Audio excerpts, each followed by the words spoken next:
Hello mga Mariko, for today's video, ginamit ko na nga ang mahiwagang ilista ng grocery.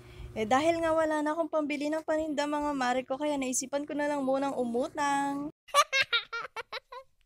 Karamihan nga po sa mga in-order ko, yun pong mga fast moving tulad po ng mga soft drinks, mga sigarilyo at mga alak. Kahit nga meron po akong ahente po ng mga sigarilyo na Winston, umorder pa rin po ako kay grocery kasi meron pong rebate yan. Malaki-laki ang rebate na yan mga Mariko. Sa isang rim po na yan at isang kaha po na Winston Blue, ang nakuha ko po na rebates is 130. Ayaw ko pa ba yun? Utang lang ito pero meron ako kaagad G-coins na nakuha, di ba? First time po nga lang din po palang umutang kay grocery mga Mariko at nakautang nga po ako ng worth 10,126 at sa Friday ko nga po ito babayaran. Worth 15,000 na nga po ang nakalagay doon sa aking ilista na pwede kong utangin pero worth 10,000 plus lang po yung aking inutang mula kay grocery. At karamihan po talaga sa aking mga inutang is puro fast moving po para naman po pagsapit ng Friday is mabayaran ko ito kaagad at pwede na naman po ako ulit makautang sa kanila. Ay talaga naman napakalaking tulong talaga ng mga ganitong application na meron tayong pinag-uutangan ng ating mga paninda at isa pa 0% lang, walang interest ito mga Mariko. Kung alin lang yung mga inutang ko is yun lang din talaga yung aking mga babayaran. Pero ang importante pa rin mga Mariko kung meron tayong mga grocery at iba pang mga application na pwede natin pag-utangan ng ating mga paninda is talagang magbabayad tayo para makautang tayo muli, di ba?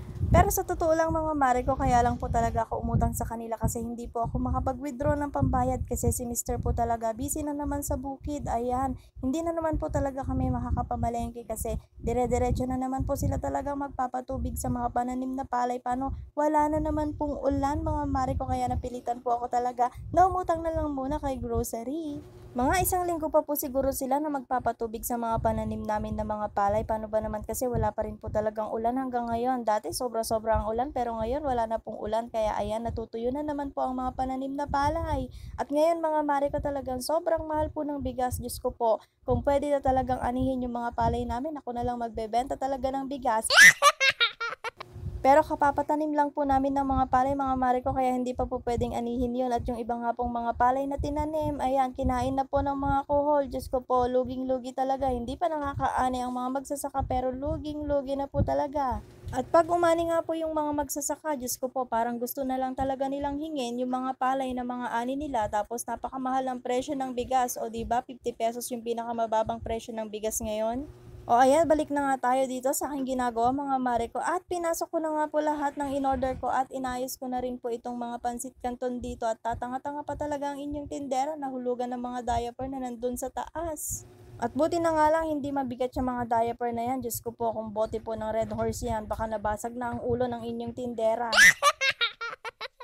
Dito nga po nilagay ko na yung isang box po na pansit canton na kulay green at kulay red. Sana naman wala nang daga na magngangat-ngat kasi isa yung kalaban talaga natin yung mga bugbit na yan. Ganon din talaga yung tagtumal. Kalaban na nga natin yung tagtumal. Kalaban pa talaga natin yung mga bubuwit. Diyos ko po, mag-hire na kaya ako ng mga daga na magtatanggal ng mga bubuwit dito sa aming store. At nag-order na nga rin po ako kay grocery ng Great Taste White po kasi yung Great Taste White sa kanila is 114 po yung twin pack. Tapos yung Great Taste Choco po nila na twin pack is 116.50. Sa supplier ko po kasi ang Great Taste White nila is 116 at ang Great Taste Choco po nila is 118. So mas mahal pa rin po sa kanila kahit pa paano. Ako naman po talaga mas pipiliin ko na sa mas mura na pag-orderan or pagbibilhan ng aming mga paninda para mura ko din tong maibigay sa aking mga tumer.